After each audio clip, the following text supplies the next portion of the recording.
Ronchi. Buongiorno Francesco, a te la linea. Grazie, la nostra regista dalla freschissima voce giovanile. Un abbraccione grande grande a Tina, che è ancora in ospedale qui a Milano. Tina, che è, oltre che una conduttrice storica di questa radio, anche una delle colonne storiche della Lega di Milano, se non la colonna storica rimasta. E un abbraccione al nostro Matteo, un saluto a tutti i nostri radioascoltatori, gatti compresi, che ascoltano la nostra trasmissione, e una riflessione su un dato oggettivo, cioè che mi è stato richiesto peraltro. Nel corso, in questo momento, nel corso della terza guerra mondiale, giunta al quarto anno, scoppiata il 24 febbraio del 2022, noi stiamo parlando di democrazia, e in tempi di guerra è un pochettino difficile parlare di democrazia, ma noi guardiamo al futuro, a ciò che sarà. Ci chiediamo se quella attuale, se quelle esistenti prima dell'inizio della guerra fossero effettivamente così fortemente radicate e democratiche, perché non hanno impedito lo scoppio della guerra, se le varie istituzioni fossero adeguate. E abbiamo fatto per un anno e mezzo una ricerca in termini anche molto popolari del senso, dell'essenza, della efficacia e del significato della democrazia in quanto democratos, potere che naturalmente dovrebbe aspettare il popolo.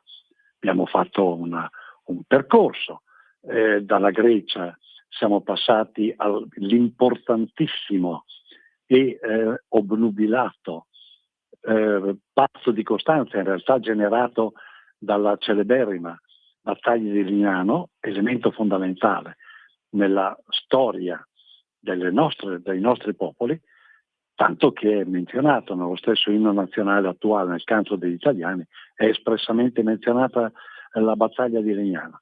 E siamo arrivati all'800, cioè teniamo conto che finito il Rinascimento, la superiorità culturale italiana, data dai comuni, dai principati allora esistenti, Lorenzo il Magnifico, l'esponente massimo, la superiorità italiana cessa e un rilievo culturale ritorna nell'Ottocento con il cosiddetto risorgimento, cioè il popolo torna ad avere una sua espressione anche culturale e politica sufficientemente distinguibile a partire dalla prima metà dell'Ottocento.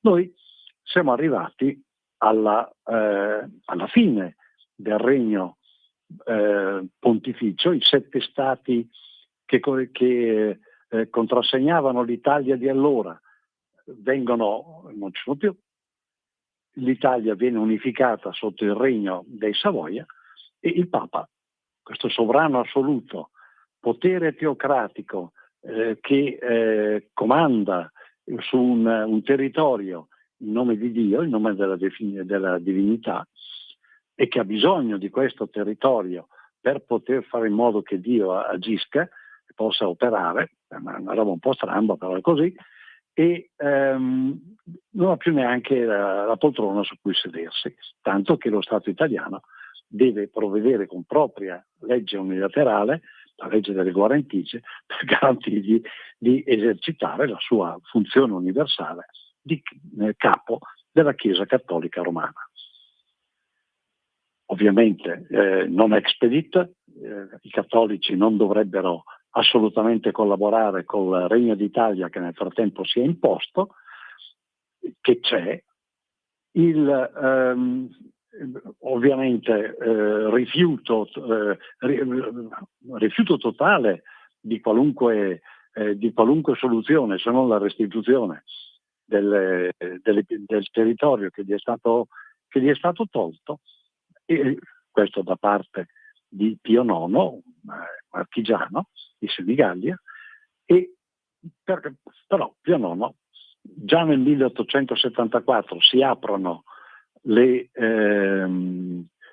l'opera dei congressi e dei comitati, quindi convocati per sostenere le ragioni del Papa e non expedit, però nel 1878, 4 anni dopo, Pio IX muore e a lui subingredisce un romano, uno di un paese, di un piccolo paese a sud di Roma, ai confini con la provincia di Latina, non mi ricordo più il nome del paese, vicino a Sezze, che è in provincia di Latina.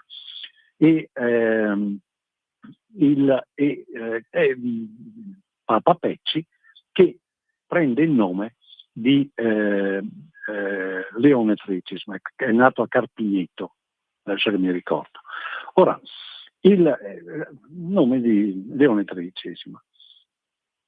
Già però durante lo svolgimento delle discussioni, già fin quando ancora era vivente Papa Pio IX, all'interno del mondo cattolico, e attenzione, il 98% della popolazione italiana è ascritto al cattolicesimo, ragiona e cominciano a manifestarsi le tendenze, cioè sia nei vescovi sia nei colti di allora. Soltanto il 2% della popolazione sapeva effettivamente leggere e scrivere, tutti gli altri al massimo sapeva mettere la firma, un altro 3%, e tutti gli altri erano sostanzialmente analfabeti. Quindi cominciamo a discutere, ma il popolo partecipa perché capisce che è una scelta col Papa che si è dichiarato infallibile e decide lui poi alla fine se sta parlando ex cattedra o no, quindi è infallibile su tutto, se ha voglia, e il dato di fatto del Regno d'Italia che nel frattempo si è formato sotto i Savoia. Quindi la discussione è: cooperiamo o non cooperiamo? È la prima discussione. E questo ci porta ai nostri giorni, a una prima riflessione. Si discute addirittura di ciò che il Papa ha sancito, non expedit, sono infallibile, quindi scomunicati i Savoia, scomunicati tutti, e si discute e ci si chiede se si debba collaborare o no. Da questa domanda, dopo il 1878, nasce l'ulteriore domanda, e cioè adesso con un nuovo Stato i problemi, la questione sociale che il popolo sta affrontando diventano un problema anche dell'opera dei congressi. Cioè, si stanno discutendo sì, fare o non fare, però anche che cosa fare e come fare è l'argomento che immediatamente si pone sul tavolo. Ed è la prima grande discussione, se volete, fra virgolette, di principio democratico che avviene. E avviene all'interno del mondo cattolico, perché il mondo cattolico praticamente rappresenta tutti gli italiani. E all'interno di questo mondo si manifestano le tre tendenze fondamentali che caratterizzano il popolo. Il sentire del popolo. Da un lato la tendenza marxista, socialista, quella basata sul fatto che ha come idolo il potere, ce l'ha oggi, ce l'aveva allora, ce l'ha oggi. Cioè il potere doveva transitare dai potenti di allora, dai baroni di allora, doveva transitare a delle strutture autodefinite democratiche, ma che non lo sono affatto, le quali erano rette da socialisti, i quali in definitiva avrebbero messo le mani sulla ricchezza. Ovviamente, principio base, la proprietà privata è un furto, va abolita. E questo è il socialismo.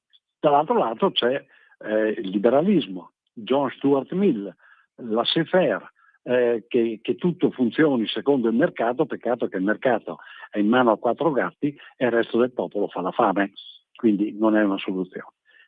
La Chiesa cattolica, i cattolici capiscono anche le gerarchie, anche perché all'interno delle gerarchie ci sono posizioni diverse, in quanto i vescovi, prima dell'unificazione operata dai Savoia, la loro nomina dipendeva dall'assenso dei singoli principi o re, cioè dipendeva dai Savoia. L'arcivescovo di Torino veniva nominato se era d'accordo il re Sabaudo, quello di Napoli se era d'accordo il re delle 2 Sicilie, il re borbonico, quello di vescovo di Parma se era d'accordo il duca di Parma, il granduca di Toscana per la Toscana.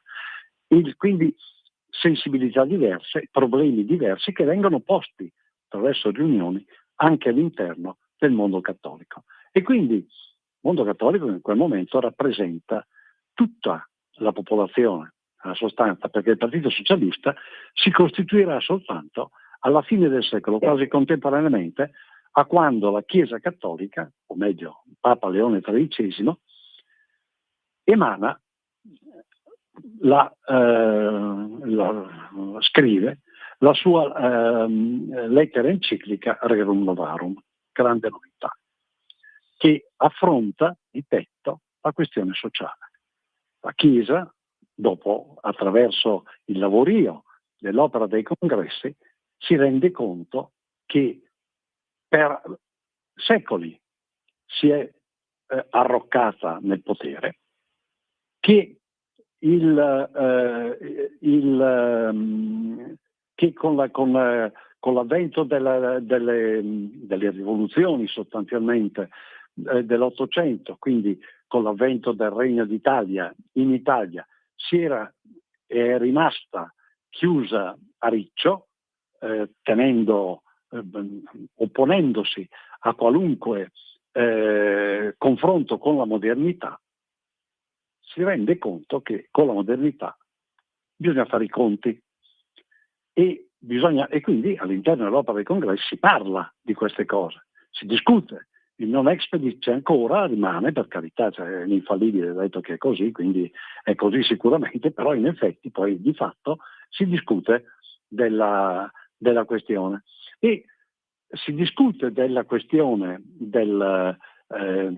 sociale approfonditamente, anche perché nel frattempo, in assenza di qualunque dottrina sociale da parte della Chiesa, perché la Chiesa non ha una prospettiva di applicazione pratica del cristianesimo. Nello Stato Pontificio comandavano i preti e gli altri ubbidivano. Fine. Quindi in quel momento si prende atto che c'è una questione sociale, ma non solo. Con la rivoluzione industriale, le prime macchine, le prime lavorazioni di filiera, il capitale va a schiavizzare il popolo. Va a schiavizzare il popolo non mangia, il popolo ha fame e c'è chi mangia e si ingrassa e fa la vita da nababbo a sue spese. Questo è e ci si rende quindi conto che c'è una questione che riguarda la Chiesa, riguarda la sua attività, che non può sfuggire, non può non essere presa in considerazione. 2 osservazioni rispetto a quello che stiamo dicendo, rispetto a quello che stiamo raccontando, abbastanza sconosciuto e abbastanza poco trattato, devo dire, e maltrattato magari nei decenni scorsi da noi stessi, dalla Lega perché c'erano i buoni e i cattivi, insomma. E invece non è vero. La storia è ben diversa ed è più verosimile quella che sto raccontando io di quella che è stata raccontata in precedenza. Ora, la Chiesa è scoperta completamente, è l'unica teoria che in qualche modo sta dalla parte del popolo oppresso, che ha fame, è il socialismo. Quale dice prendiamo la ricchezza di chi ce l'ha, a chi ce l'ha, e la portiamo da questa parte. Facciamo finta che la prende il popolo, poi mica è vero, perché è un ragionamento di massa e non di popolo, e in definitiva quella ricchezza lì se la prende chi comanda le strutture che il marxismo prevede, anche la teoria marxiana prevede. Ora, due considerazioni. Uno, nonostante le scomuniche, nonostante il non expedit, si parla, si discute. E qui c'è un primo briciolo di democrazia. Cioè, primo briciolo perché? Perché c'è comunque una diversità di opinioni che, nonostante il divieto papale, vengono espresse. Però da questo discende anche un'altra considerazione, e cioè la libertà di parola è essenziale per una democrazia, non c'è dubbio, ma la libertà di parola non è la democrazia. Attenzione. Io non capisco i dittatori, quei idioti, in particolare dell'Asia, del Medio Oriente, che impediscono la parola, ma lasciateli parlare. Quando tu lasci parlare e lasci parlare tutti, senza fare distinzioni di maggiore o minor valore, è la torre di Babele. Diventano schiavi, si autoschiavizzano. Il potere lo conservi ancora meglio se lasci parlare, perché la libertà di parola è essenziale per la democrazia, ma la libertà di parola qualificata è essenziale per la democrazia. La libertà di parola sullo stesso piano è soltanto il principio di schiavizzazione. Si autoschiavizza il popolo. Lascialo parlare. Tu vuoi fare il dittatore, se lo lasci parlare sei dittatore per sempre. Ora, questo, vedete il primo problema, trasferiamolo pure ad oggi. Voi vedete che tutti parlano, tutti sullo stesso piano, vengono intervistati per strada, vale l'intervista fatta dall'imbecille come quella fatta da quello che forse ne sa qualcosa di più, tutti sullo stesso piano, e non c'è un criterio comune, un criterio condiviso che regoli la società. Quindi, venendo meno criteri condivisi della società, viene meno anche il diritto. A quel punto il diritto viene manipolato, manovrato come cavolo si vuole. Questo è ciò che stiamo guardando 150 anni fa e quello che abbiamo oggi. Ecco, è la stessa cosa, in situazioni diverse, con strumenti diversi, però è la stessa cosa, sotto il profilo della libertà di parola. Quindi oggi c'è un'apparente libertà di parola, in realtà se tutti dicono e tutti sono messi sullo stesso piano e tutti dicono tutte le scemenze che vogliono dire, il risultato è la scemenza. Questo è chi ha il potere lo mantiene e opprime. Secondo aspetto, il mondo cattolico deve prendere atto dell'evoluzione tecnica, e perché le prime macchine, le prime filiere industriali. Ora, la tecnologia, se prima nel mondo agricolo in qualche modo si sopravviveva, ma forse più che sopravviveva, comunque l'albero degli zoccoli, ecco, è la rappresentazione di quel mondo, con l'avvento dell'industria l'operaio viene calpestato, cioè non riceve un salario nemmeno sufficiente per mantenere la propria famiglia. Teniamo conto che l'idea di allora era la famiglia monoreddito, perché alle donne era quasi immorale, era scostumato che andassero a lavorare, salvo le giovani nelle filande, cioè c'erano specifici settori. Comunque con l'industria viene schiavizzata ancora di più, si crea ancora un maggior distacco fra il popolo e chi ha la ricchezza, chi ha il potere. Ora, vediamo oggi. Oggi sostanzialmente non è che abbiamo una situazione poi tanto diversa. Lo dice, lo ripete il successore dopo 150 anni di Leone XIII, e cioè il Leone XIV, l'attuale Papa. Oggi attraverso la tecnologia si attua con un click la discriminazione tra le persone, che possono essere cancellate dalla società con un semplice click, e tutto dipende da macchine alle quali noi siamo subordinati. Nessuno più è in grado di colloquiare con una persona che rappresenti, che ne so, l'ente del gas, servizi essenziali, il gas, la luce, il telefono, l'acqua, la fornitura dell'acqua, e tutto avviene attraverso un sistema che ti obbliga a fare ciò che il sistema vuole. Quel sistema che è in mano a persone innominate, è assolutamente sconosciuto. È l'evoluzione di quel potere che è preso in considerazione 150 anni fa e che oggi si ripropone tale quale, anzi peggio. Quindi con un problema di totalitarismo che è in vista, perché se non è totalitarismo questo, siamo mica tanto lontani. Nel momento in cui io non posso apportare una virgola al contratto di fornitura di energia elettrica perché non si può, se no rimango senza energia elettrica, non siamo più nella libertà, nel potere del popolo, nel kratos del popolo. La libertà contrattuale in determinati settori è negata, totalmente negata, e questo è contrario alla stessa Costituzione, all'ordinamento. Ora, quindi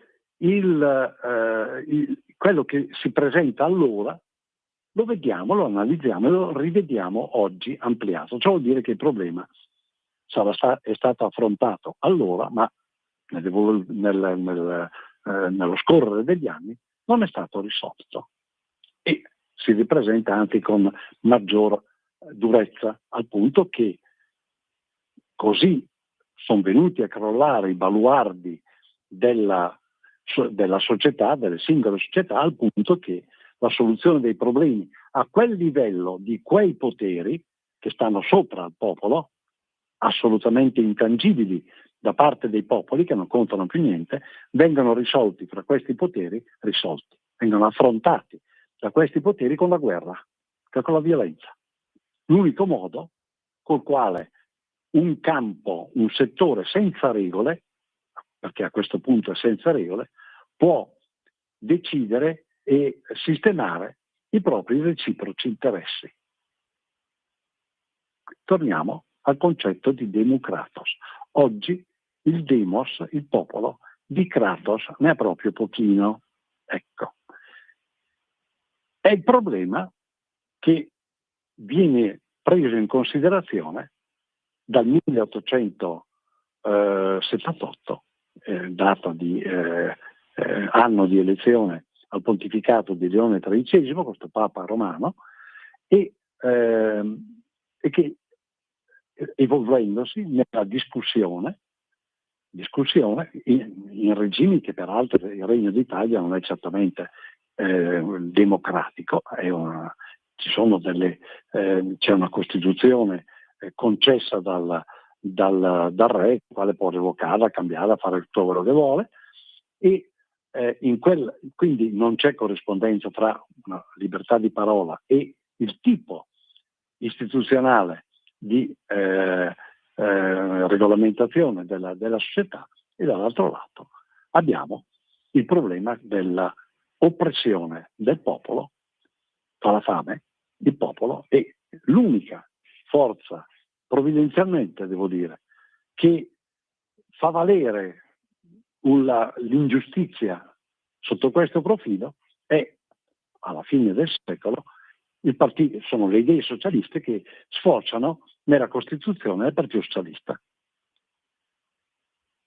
Papa Pecci è sensibile a tutto a tutto l'insieme. E nel 1891, se vi ricordate, nel 1991 Giovanni Paolo II scrisse un'altra lettera, la Centesimus Annus, cioè proprio in ricordo del centenario della Rerum Novarum. E con l'aiuto di teologi e di grandi personaggi, di grande cultura, il Leone XIII imposta e scrive un documento che è rivoluzionario, che sta a metà, che vuole distinguere, sta a metà fra il socialismo di Marx, il manifesto dei comunisti, il Capitale poi, che era di 30 anni prima, e il testo sulla libertà di John Stuart Mill. E fonda, Leone XIII, la dottrina sociale della Chiesa, che è qualcosa di rivoluzionario, anche perché in sé dice molto chiaramente che per esercitare la sua funzione di capo della Chiesa Cattolica, il Papa non ha assolutamente bisogno di territori, implicitamente smentendo in modo clamoroso quello che era il presupposto di Pio IX.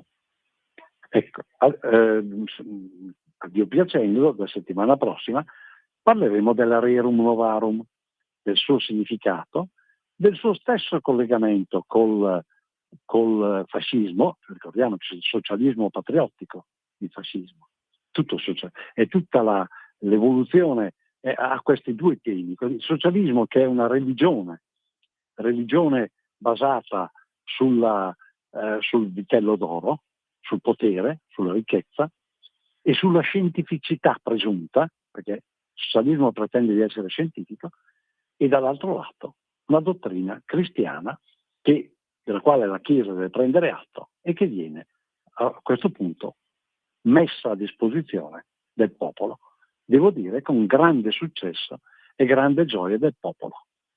Io ho già un po' sono andato oltre i confini temporali. Ringrazio la nostra regista per la pazienza, la regista ha una bellissima voce. Un abbraccione grande a Tina, un abbraccio grande pure a Matteo, a tutti i nostri radioascoltatori e, a Dio piacendo sempre, ci risentiamo sabato prossimo alla stessa ora. Avete